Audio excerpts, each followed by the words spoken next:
Next up, we're going to cut our templates from the felt, or cut our pattern pieces from the felt, and to do that we are going to stick the freezer paper templates to the pieces of felt to begin with. So if you're doing this at home, you should take all of this over to a big ironing board, and you can just press it all with a big iron in one fell swoop. I will struggle to take the camera and everything over to the ironing board, so it's easier for me just to use this towel here just for the time being, and it just gives me a bit more protection. And I'm going to use this mini iron, which works exactly the same as a big iron, it's just that it is little and I can use it over here by my camera. So you need to make sure your iron is set on a medium heat and a dry setting. Don't use any steam or anything, because it will or could shrink up the felt. So the first thing you need to do is just lay out your pattern pieces, and I will do the body ones first. You can lay them out however you want, as long as they fit on. There are lots of different configurations you can fit them onto the fabric like. So I'm just going to lay mine out like that, and then you take your iron and you literally press, hold and press for a few seconds for each section, and you'll see that's stuck that section. This is what I was talking about with a big iron, you can just cover almost the entire lot in one go.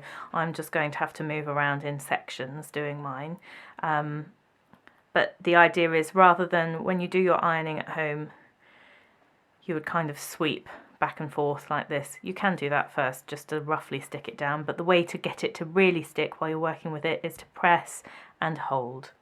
So you just do that for all of the pattern pieces. Pay particular attention to the limbs, so the arms and the feet, the little end bits, and any pointy bits like the point of his nose, or her nose I should say. If anything is going to start to come off, then it will be that. So pay particular attention to those parts. So you just go ahead and press all of this. So I press it and hold it for maybe 4 or 5 seconds. And then you'll see that that's really well stuck onto there. So you would just go and do all the rest of those. The ear pieces, oh, I've missed out the ears, so we should have a couple of brown ears on this piece as well. So I'll just put one up there and one up there. You've got a couple of peach ears on this bit, and then the dress on this bit here. So I will go and iron all those, press those down and have them stuck, and then come back to you in a second. There's no point in getting you to watch me stick every single bit with this teeny tiny iron, but I'll do those and then I'll come back and show you the next bit. Oh, just before I do go, I should have said, it will be quite obvious because you'll have writing or drawing on the outside, but make sure when you iron them, when you press them onto the fabric, you've got the shiny side down. If you have the shiny side up and touching your iron, it will melt, all that plastic will melt all over your iron and make a big mess. So make sure shiny side down when you're pressing. Once you've stuck down all of your freezer paper templates, so you'll see just with this dress one, you just stick it down as though that line was never cut open. You stick it down as a whole piece. Then we just need to cut out the shapes from our felt. So to do that, I do that really pretty much exactly the same as I do the paper templates. So I'm going to rough cut one of these shapes out.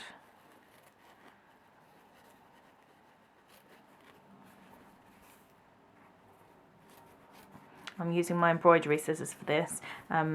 Any fabric scissors will do, but embroidery scissors are particularly good because they are small and sharp and pointy, and you can get in and out of all these fiddly little shapes. So they are my weapon of choice.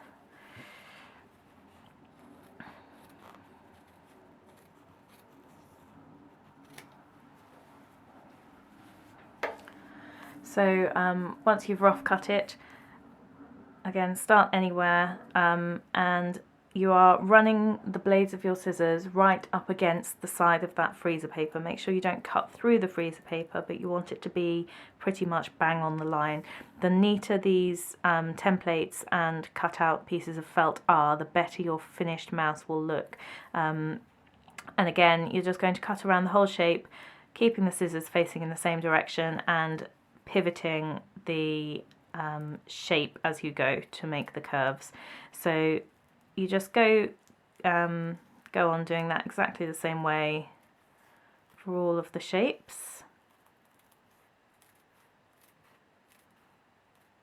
Again, taking extra care around the hands and feet because they're skinny, and if you haven't held your iron down for quite long enough, those skinny bits can sometimes come unpeeled first. So make sure that you're not cutting into the fabric too much around that template. If your template's moving, you need to be really careful and hold it steady so that you don't end up lopping off a bit more felt than you intended to around the ends of those limbs.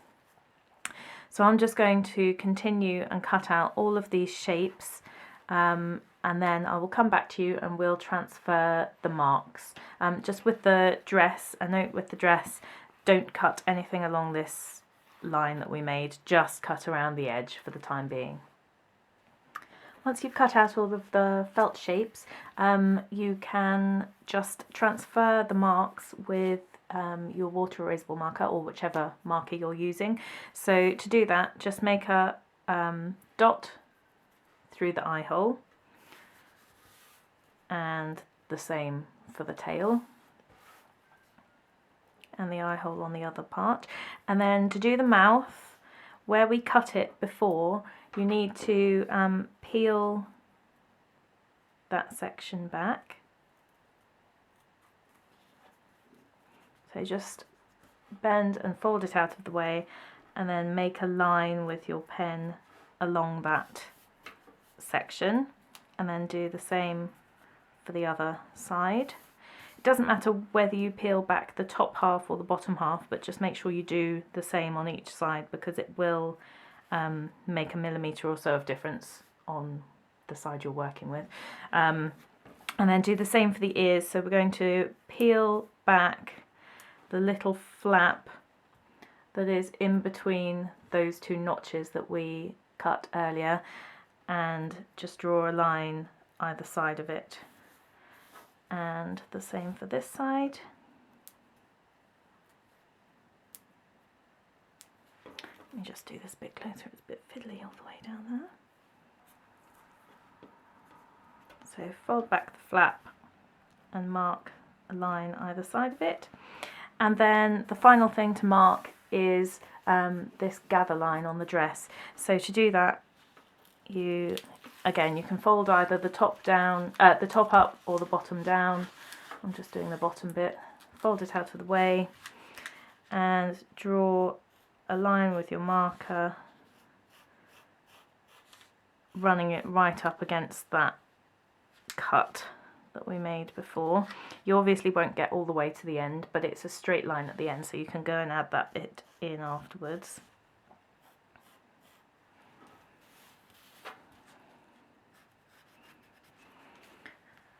Okay, and then once you've done that, you can peel off these templates.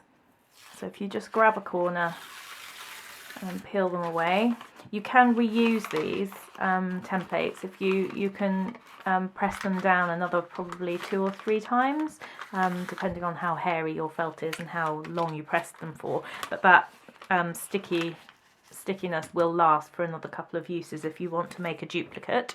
So I'm just going to go and fill in the rest of that line towards the end and on this side, and then peel off these other, oh excuse my stomach rumbling, peel off the other shapes, and it will be obvious which side is which because you've got marks on the sides that should be facing out or up, as the case may be. I'm going to peel this other one off.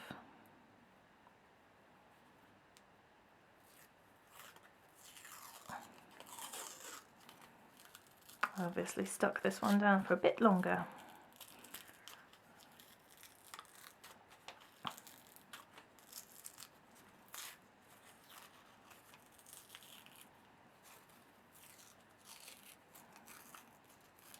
quite a lot of fluff on the back of that one, but it's fine. And then the back body piece.